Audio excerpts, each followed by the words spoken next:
Video మంచిగానే వచ్చింది. Video వచ్చిన తర్వాత నాకు ఒక అంటే సడన్లీ ఒకసారి పొద్దుడే లేసేటప్పుడు 4:30 or 5 o'clock in the morning ఆ ఆడియో అప్పటికి తయారైపోయింది. సో నాకు దివ్య దృష్టి అని అనిపించింది. ఈ పేరు దివ్య దృష్టి. దివ్య అంటే గాడ్ నుంచి మనకి ఇచ్చిన విజన్. ఇంతకుముందు మనం అనుకుంటున్నాం వాళ్ళకి కనపడదు అనేది.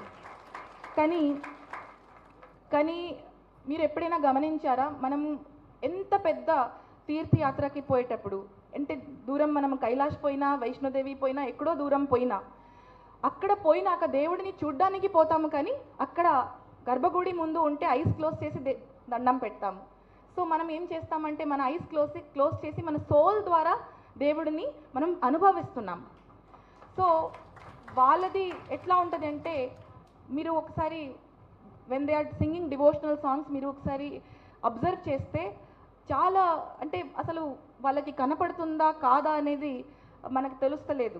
వాళ్ళు ఏదో దేవుడిని అనుభవిస్తూ వాళ్ళ హృదయం నుంచి, వాళ్ళ సోల్ నుంచి, ఆత్మ నుంచి అది వచ్చిన స్వరం అని అనిపిస్తుంది. అందుకే ఆ దివ్య దృష్టి పేరని పెట్టడం జరిగింది.